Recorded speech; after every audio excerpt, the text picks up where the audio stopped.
Hello and welcome to another in our series iFormulate Revisited. In this series we take a look at some conference presentations we've made over the past few years and make them available for you in video form. My name is Jim Bullock from iFormulate Limited, and today I'm going to be revisiting a presentation I made at the Chem UK 2023 trade show in Birmingham. That's a big trade show for the chemical industry in the UK. And the topic I spoke about in 2023 was about microplastics in formulations, looking at the challenges and some possible solutions. And I should say, whenever you are listening to this presentation, the comments that I make specifically about the regulatory situation were valid at the date of presenting this in 2023. Things may well have changed by the time you listen to this presentation, and therefore you should always check the current regulatory status before taking any significant actions. Let's say a few words about iFormulate. We're a consultancy operating in the area of formulation science and technology. We help our clients create opportunities and solve their problems with formulation, both on the technical side and the techno-commercial side.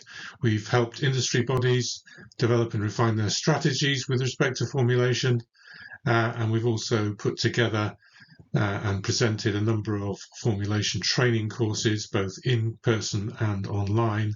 And those include public courses and tailor-made client-specific courses as well. Together with my colleague David Calvert, we founded iFormulate in 2012. Together we've got over 60 years of relevant combined experience in the industry. We cover all of the industries that make use of formulation technology. That's including pharmaceuticals, agrochemicals, personal care, detergents, cleaners, inks, coatings, foods, and so on. And we bring a wide range of experiences and knowledge in both technical and commercial areas, as well as, of course, a wide range of.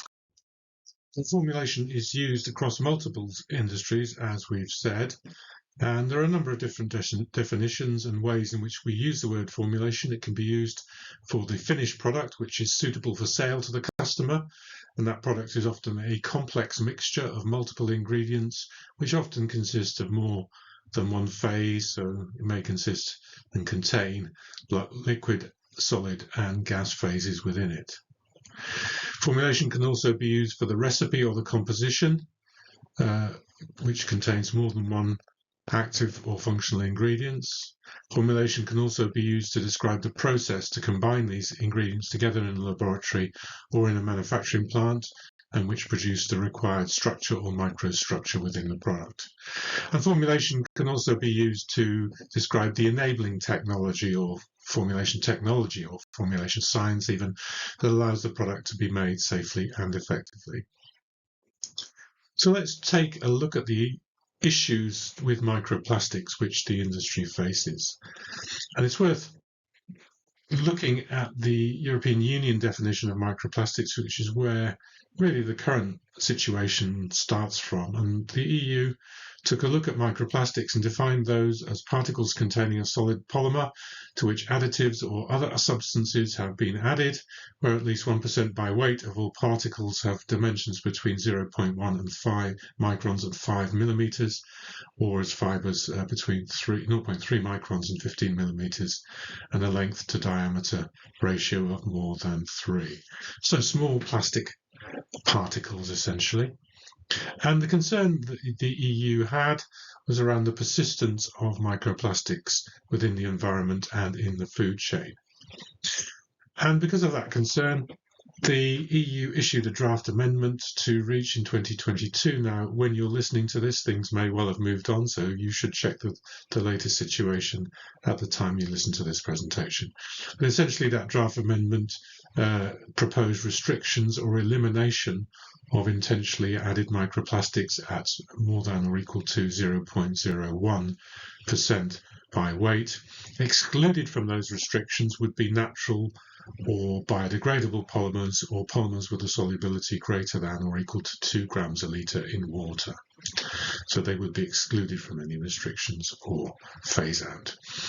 Now, that draft amendment introduced the idea of a potential transition period after that regulation had entered into force.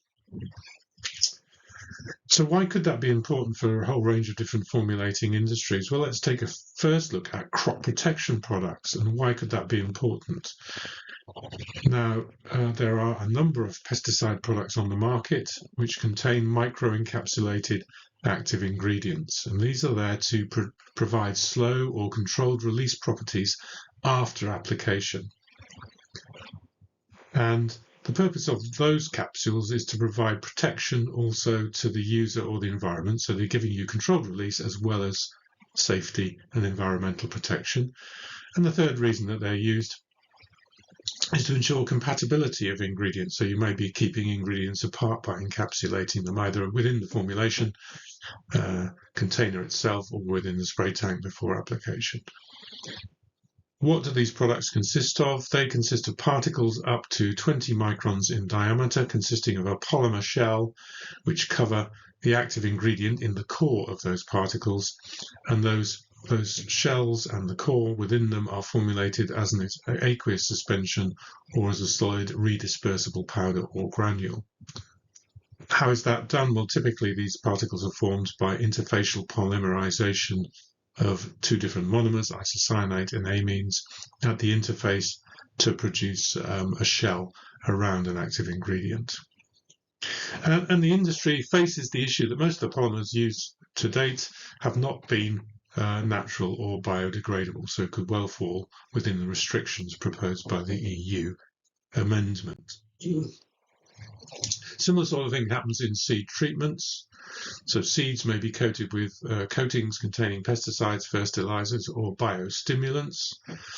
And the intention of doing that is to provide the ingredients which are going to be targeted exactly at the point of need and to give you controlled release properties of those ingredients following germination of the seed.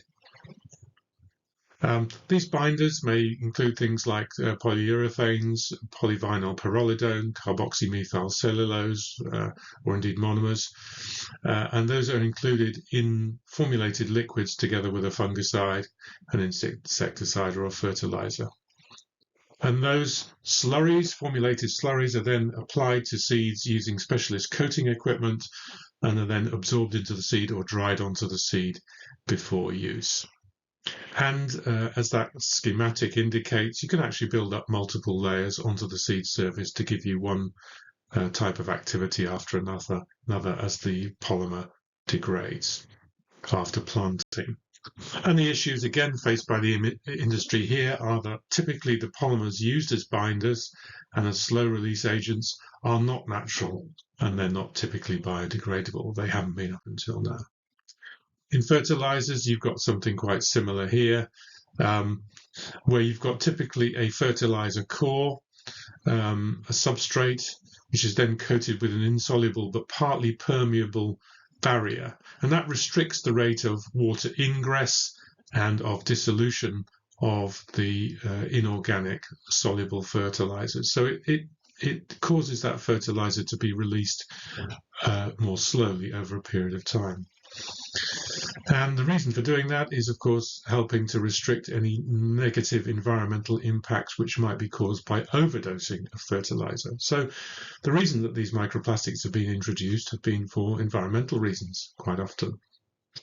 And thermoplastics such as polyolefins, PVDC, polyurethane can be used, sulfur can be used. And these are applied by drum coating or drying of granules, sometimes by fluid bed coating. And again, once again, as we've seen with the previous examples in agriculture, many of the polymers used as these slow release agents are not natural or biodegradable. Let's switch industries now and take a look at microplastics and their use in personal care. And historically, particulate material microbeads have been added to some cosmetic products to aid exfoliation when applied to the skin or to produce attractive visual effects. And these have often been solid synthetic polymers. And these particulate solids, these polymer particles, have been dispersed in aqueous liquid cosmetic products by use of liquid mixing equipment. What issues has the industry faced? Well, very many plastic microbeads have already been replaced. So this industry has been one of the first industries to tackle the problem, replace those microbeads by other solid particles which might have the same effect. So natural organic materials, which would qualify as natural under the regulation, or inorganics, which would not qualify as polymers under the regulation. So different sorts of particles can be used to replace those synthetic polymer particles. It is worth saying that, again, at the time of writing, I did find one statement that there is continued pressure, and this is a statement from an NGO, continued pressure to extend that definition of microplastics, to make that definition tougher. So potentially this NGO was saying that the EU law wasn't going far enough because it applies to less than 4% of synthetic polymers which are used in cosmetics. So it may well be the case that this legislation doesn't stand still. Similar sorts of things can be seen in household products, where microencapsulation of fragrances has been used in laundry detergents to provide a long-lasting fragrance effect on clothing. And within detergents, enzymes have been protected from temperature, pH, and processing effects by the use of microencapsulation. Synthetic polymers such as polyurea, polyamide, and polyurethane have been used, again by interfacial polymerization, also by processes such as complex coactivation. This uses quite often natural polymers, but they are chemically cross-linked as a final step. And again, in many cases, the polymers used have not been natural or biodegradable. So that's the state of the challenge that industry has faced. So industry hasn't been idle and has come up with a number of solutions, and is continuing to come up with a number of possible solutions. So we took a survey here of some publications and some industry responses and put together a brief summary and an overview of what industry has been doing. In crop protection, here's one example where the same kind of interfacial polymerization technology has been used. And indeed, in this example, a very typical oil-soluble isocyanate monomer was used, but a water-soluble amine was replaced by a naturally derived and biodegradable chitosan oligosaccharide. That should, in principle, make the polymer biodegradable and has the potential to comply with any new legislation. A completely different approach has been taken in this one example from a company called Eden Research, which has produced microcapsules from empty yeast cells. So these are natural yeast cells which have been hollowed out and which can encapsulate and control the release of pesticide active ingredients, such as fungicidal terpenes.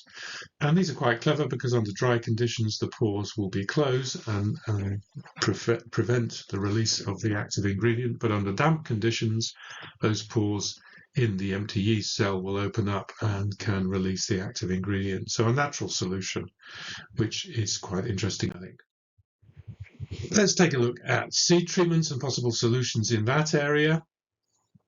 Well, I've just listed here from Incotec, from Solvay, from Covestro, and from Zampla some examples of microplastic-free products which are now being either commercially developed or promoted. As to what those commercial offers may contain, well, companies don't always say, but we did find a couple of patents when we had a look. So if you look at Croda's patent on a seed coating formulation, that was claimed to be microplastic free, and it contains a natural resin, a starch derivative, and a wax dispersion, which again has the potential to comply with EU regulations in future. And the company Zampla described the use of natural plant-based proteins and the use of a anti-solvent process to make microcapsules and other structures of use. And in the fertilizer industry, the use of liposomes as delivery vehicles for plant nutrients has been proposed. So these are very small diameter, 100 nanometer diameter structures based on plant-derived lipids, which will then deliver nutrients through the leaf into the target plant. So a delivery vehicle using liposomes. Another nano example has come from this publication, which took a look at nanoparticles, less than 400 nanometers in diameter, made of, once again, of chitosan, which is a naturally derived polysaccharide, and that was used to deliver zinc as a micronutrient via either a foliar application or as a seed treatment. Skipping ahead to the cosmetic industry and what kind of solutions have they come up, we did find this one interesting example of the use of polylactic coglycolic acid, PLGA, which is a copolymer, and that's biodegradable and can be made into microspheres, which can potentially be used for drug delivery or indeed of cosmetics. And one example here uses provitamin C loaded into those PLGA nanospheres, and that was used as a solid carrier for the delivery of functional skincare cosmetics. So biodegradability would be the key here to any compliance with EU legislation. Household products. Here was an interesting publication which took a natural polysaccharide, gum arabic, as the wall material, and an emulsion which was then spray dried, removing the water and forming capsules from that polysaccharide of up to 30 microns in diameter to microencapsulate particular enzymes. And those are, I guess, the sorts of enzymes that could be used in laundry detergents. And another laundry example here, the company Calixia has come out with biodegradable microcapsules, described as the first ever biodegradable microcapsules for laundry. They call them EnviroCaps, and these are claimed to keep the scent on the fabric during washing and then release it during wearing, and potentially could replace melamine formaldehyde, so synthetic microcapsules, and they use a patented double emulsion process. So I think in the area of microplastics and possible solutions, there are indeed some reasons to be cheerful. And part one of those reasons to be cheerful is that there is no dominant new technology, but there is a wide variety, as we've seen already, and that was just a small sample of examples, a wide variety of different approaches which are in different stages of development, from initial ideas and patents through to emerging commercial products. Now, there's no dominant new technology, but one of those approaches is likely to stick and become successful. And the other reason, part two, I think, is really that this challenge is not only being faced by one single industry. Very similar challenges are being faced by formulators across multiple industries. And as in other areas of innovation, we expect that looking to other industries for inspiration and ideas will help accelerate the pace of change. So by industries working together and taking ideas from each other, we think there's a much better chance of success in replacing synthetic microplastics. So let's summarize what we've said. Microplastics can propose environmental and toxicological risks. Legislation is imminent and will affect multiple industries, and there is pressure for that legislation to get tougher. Current microplastics in formulations provide benefits, and those can include safety and environmental benefits. And therefore, any replacement technologies will need to offer similar benefits, comparable performance, and comparable cost. No dominant technology has emerged, but many new approaches, which are quite encouraging, are in development and indeed being launched. And looking across different industries could help us find a solution.